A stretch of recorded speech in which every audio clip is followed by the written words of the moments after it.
আমি কিছু জানি না, আমার কোনো জ্ঞান নেই, এলেম নেই, বুদ্ধি নেই। আমি একটি সাধারণ মানুষ, দরবারে একজন সামান্য পীর ভাইদের মতো আমি একজন পীর ভাই। যা কিছু জ্ঞান, এলেম, বুদ্ধি সবকিছুই আল্লাহ রসুল করিম সাল্লাল্লাহু আলাইহি ওয়াসাল্লাম কাবেল মুর্শিদের। এখানে অনেক আলেম, উলেমা, জ্ঞানী, পণ্ডিত, হাফেজ, কারি সবাই উপস্থিত আছেন। এখানে দাঁড়ানো, কিছু বলা আমার পক্ষে সম্ভব নয়। যদি কিছু বলার মধ্যে ভুল হয়ে থাকে সেগুলো ইসলাহ করে দেবেন, মাফ করে দেবেন।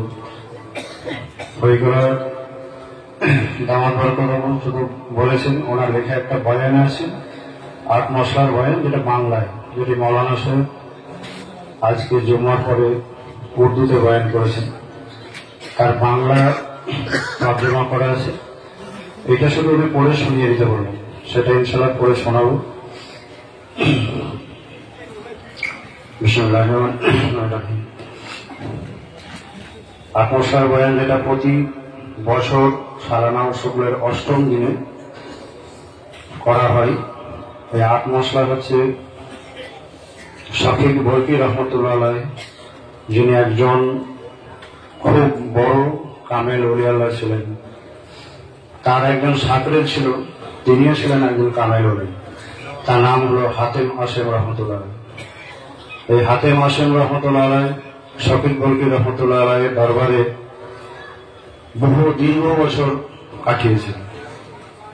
একদিন শফিক বরকি রহমতুল্লাহ আলাইহি তাকে জিজ্ঞাসা করছেন হাতেম আসেম রহমতুল্লাহ আলাইহিকে, যে তুমি আমার দরবারে কতদিন আছো? তিনি বললেন, আমি 33 বছর আপনার দরবারে আছি। তো বললেন, শফিক বরকি রহমতুল্লাহ আলাইহি বললেন, এই 33 বছরে তুমি আমার কাছ থেকে কি শিখেছ? তিনি বললেন যে আমি মাত্র 8টা মশলা শিখেছি। এই কথা শুনে শফিক বরকি রহমতুল্লাহ আলাইহি খুব হতাশ হয়ে গেল। তিনি বলেন, ইন্না লিল্লাহি ওয়া ইন্না ইলাইহি রাজিউন।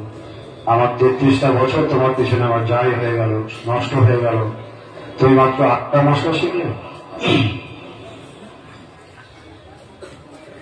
তারপরে উনি শফিক বরকি রহমতুল্লাহ আলাইহি হাতেম আসেম রহমতুল্লাহ আলাইহিকে বললেন, আচ্ছা তুমি যে 8টা মশলা শিখেছ, সেই 8টা মশলা আমাকে শোনাও। সেই 8টা মশলারই বয়ান হচ্ছে এই 8 মশলার বয়ান।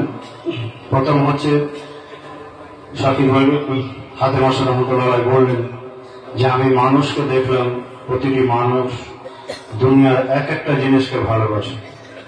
কেউ টাকা পয়সা ভালোবাসে, কেউ ব্যবসা ভালোবাসে, জমি ভালোবাসে, কেউ তার সন্তান, স্ত্রী, আরো অনেক কিছুকেই ভালোবাসে। কিন্তু দেখলাম যে এইসব জিনিস মৃত্যু পর্যন্ত তার সাথে থাকে, মৃত্যুর পরে এরা কেউই তার সাথে থাকে না। সেই জন্য বলে আমি কালাম পাকের দিকে লক্ষ্য করে দেখলাম যে যা কিছু দুনিয়া থেকে চলে যাবে, তো সেগুলো তো ফানিওয়ালা জিনিস। তাই নেক কাজকে আল্লাহ তাআলা কালাম পাকে বলেছেন, তুমি যদি নেকিকে ভালোবাসো সেটাই তোমার সঙ্গে কিয়ামত পর্যন্ত, হাসর, মিজান, সব জায়গাতেই সেটা তোমাকে সাহায্য করবে, তোমার সঙ্গে থাকবে। সেই জন্য আমি একটা জিনিসকেই ভালোবাসলাম, যেটা কবর, হাসর, কিয়ামত পর্যন্ত যাবে। যা মানুষ আমল করবে ওই মানুষের সঙ্গে থাকবে। দুনিয়াতে আমি যে আমল করব তা মানুষের সঙ্গে থাকবে, দুনিয়াতে আমি যে আমল করব তা কিয়ামতে পাবো। আমি যদি নেক কাজ করি তবে জান্নাত পাবো, যদি খারাপ কাজ করি তাহলে জাহান্নাম।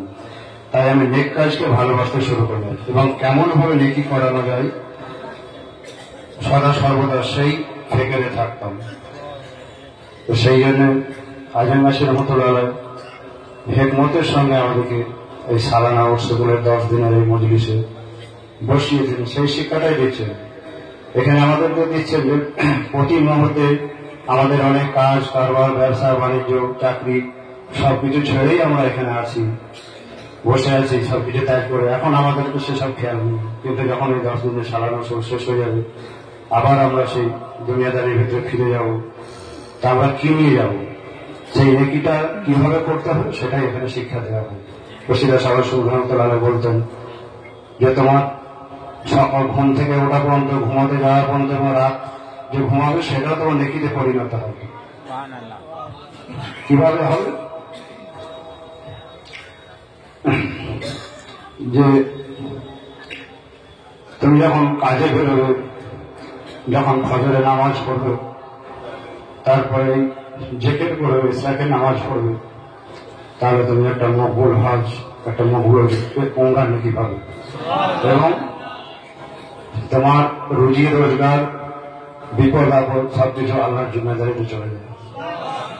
তারপরে যখন তুমি কোনো কাজে বেরোবে, তুমি মাঠে কৃষি কাজে যাও, মজুরি করতে যাও, ব্যবসা করতে যাও, চাকরি করতে যাও, যে কোনো কাজে যাও, ঘর থেকে যখন বেরোবে জরিকাত নফল নামাজ পড়ে ওজিফা পড়বে, রসিদ করতে উঠে যাবে, তাহলে তোমার সেই কাজটা আল্লাহর কাজ আসবে।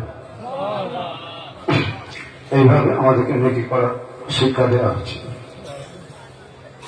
দ্বিতীয়, আমাকে মরার পর তিনি দেখলেন যে আমাকে মরার পর আল্লাহর সামনে দাঁড়াতে হবে। সেই আল্লাহর সামনে আমি কি জবাব দেব? দুনিয়ার আকর্ষণ থেকে।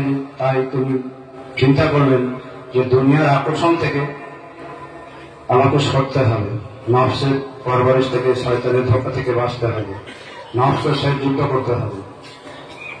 তখন আমি নফস, আমাদের যে ইচ্ছা আছে